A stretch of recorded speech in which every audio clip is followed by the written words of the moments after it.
दरवेश दिल्ली का बहुत बड़ा आलिम, बहुत बड़ा हदीस का उस्ताद, तरीके पाकिस्तान के जुर्म में उनकी जवान बेटी हिंदू उठा के ले गए। जवान बेटी हिंदू उठा के, इन जालिमों से पूछो, इन वडेरों से पूछो, तुम अपनी कुर्बानी तो बताओ। तुम्हारे वालिदैन तो बैठे हुए थे अंग्रेज के कदमों में, तुम तो जूते साफ करने वाली कौम हो, या हुक्मरान बन गए। मौलाना अमीरुद्दीन की जवान बेटी ले गए। और हजरत के पास लोग आए, मुझे बताओ बेटियों की तकलीफ कितनी बड़ी होती है। सीना जख्मों से छलनी हो गया। और जब मौलाना नईमुद्दीन साहब ताज़ियत के लिए पहुंचे तो हजरत को सीने से लगा के कहने लगे, फिक्र ना कीजिएगा, कोई बात नहीं। मौलाना अमीरुद्दीन साहब कहने लगे, हुजूर बस पाकिस्तान बन जाए, मेरे रसूलुल्लाह के दीन का झंडा बुलंद हो जाए, एक बेटी क्या, मैं हजारों बेटियां कुर्बान करने को तैयार, मैं तैयार हूं देने के लिए औलादे। लोगों ने 10 लाख आदमी ने हिजरत की, 10 लाख 30,000 जाने एक एक दिन के अंदर कटी। लोगों के खूनों के ऊपर बना हुआ ये मुल्क, और इसके अंदर कभी कोई गद्दार आके बैठ जाता है, कभी कोई मक्कार आके बैठ जाता है, कभी कोई अय्याश आके बैठ जाता है, कभी बच्चे कत्ल होते हैं, कभी बच्चियों की इज्जतें लुटती हैं, कहीं 71 जनाजे इकट्ठे होते हैं। जालिमों को शर्म तक नहीं आती। हम किसी आइन को नहीं मानते, किसी कानून को नहीं मानते, हम मानते हैं उस पाकिस्तान को जिस पाकिस्तान में एक तरफ अल्लाह का कुरान हो और दूसरी जानब मोहम्मद मुस्तफा का फरमान हो। हमें किसी तीसरी चीज की जरूरत हो। अगर सेकुलर पाकिस्तान बनाना था तो इंडिया की गवर्नमेंट तो आज भी अच्छी है पाकिस्तान से, वहां तो जमहूरियत आज भी ज्यादा पनपती है। एक दफा भी कोई डिक्टेटर नहीं आया, तमाशा लगाया हुआ है, मैं ये कर दूंगा, मैं वो कर दूंगा। पागल कौन समझते हो हमें? बेवकूफों का मुल्क है ये, जो तुम्हारे जी में आता कहते जाते हो, जो जिसके मन में आता है वो कहते जाते हो। सुनो, इस्लाम किस तरह की खिलाफत चाहता है। अमीरुल मोमिनीन खलीफतुल मुस्लिमीन हजरत उमर फारूक। सुनो हुकूमत किसको कहते? हजरत उमर गुजर रहे, फजर की नमाज के बाद 2 गलियां रह गई हैं, आज पूरा नहीं हो सका आपका दौरा, जो रात को नकाब पहन के 2 गलियां रह गई, तो नकाब ओढ़ के ही फजर के बाद निकल गए। एक छप्पर है छोटा सा, एक कुटिया है, झोंपड़ी, बूढ़ी अम्मा बैठी है। उमर फारूक गुजरने लगे, बूढ़ी को परेशान देखा, अम्मा जी इजाजत हो तो अंदर आ जाऊं। बूढ़ी कहने लगी, चल दौड़ जा, अपना काम कर, क्यों इजाजत दूं? तेरी मेहरबानी अम्मा, आने दो। क्या दौड़ जा? तेरी मेहरबानी अम्मा, गुजारिश है, चलो आ जाओ।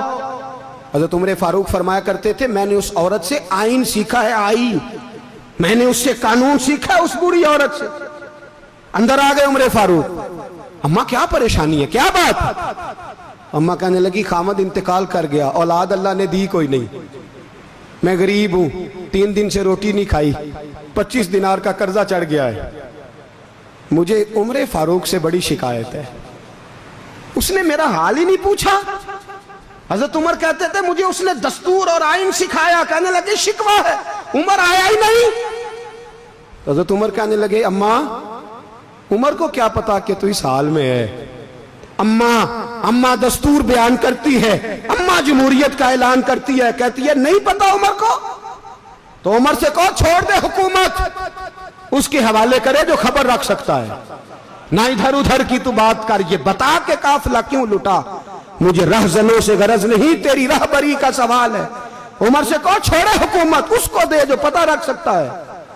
हजरत सैयदना नाफे फरमाते हैं, जिसके सामने किसरा और रूम के बादशाह कांपा करते थे, मैंने उस उमर को बूढ़ी अम्मा के सामने कांपते हुए देखा है। राशा तारी है उमर फारूक का।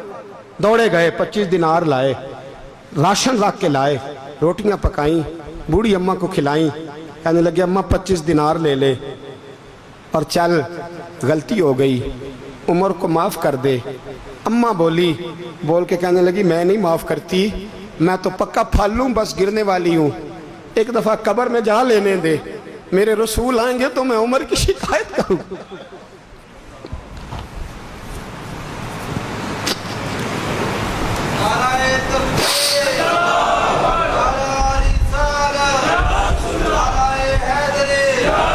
फरमाया मैं शिकायत करूंगी महबूब पाक से और अर्ज करूंगी, हुजूर इससे पूछ, इसको निगरान बनाया गया, इसने मुझ बेवा और लवारस की खबर ही नहीं ली। ये है आईन इस्लाम, یہ ہے دستور مصطفیٰ کریم صلی اللہ علیہ وسلم۔ یہاں کتنے غریب بھوکے سوتے ہیں، کتنوں کے بچے روز اغوا ہوتے ہیں، کتنی مصیبتیں۔ گورنمنٹ کہتی ہے کچھ بھی نہیں کچھ بھی نہیں کچھ بھی نہیں، افواہ ہی ہے افواہ ہی ہے۔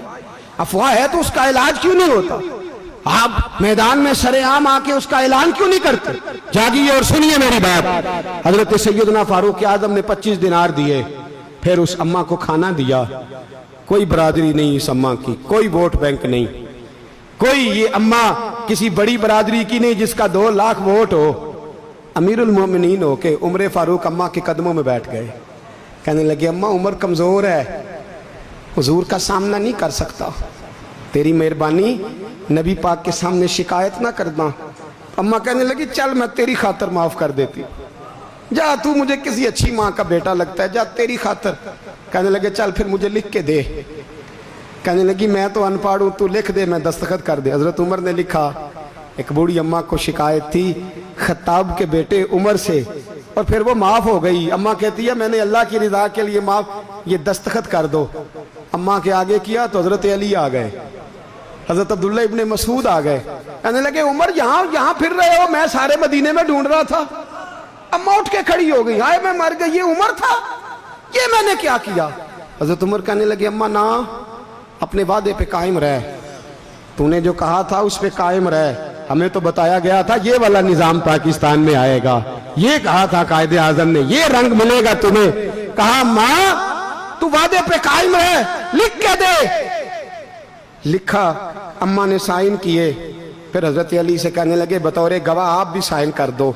پھر عبداللہ ابن مسعود سے کہنے لگے آپ بھی سائن کر دو۔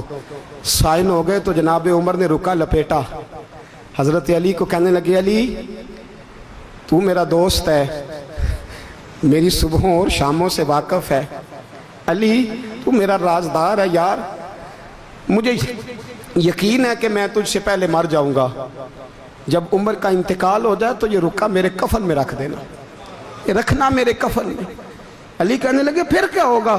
پر میں جب نبی پاک میری قبر میں آ کے پوچھیں گے نا بتا تو حکمران تھا کیا کر کے آیا ہے، تو فرمایا میں رکا نکال کے عرض کروں گا سونے ایک اماں ناراض تھی میں اسے بھی راضی کر کے آیا ہوں، حضور میں راضی کر کے آؤں، یہ یا رسول اللہ میں لکھا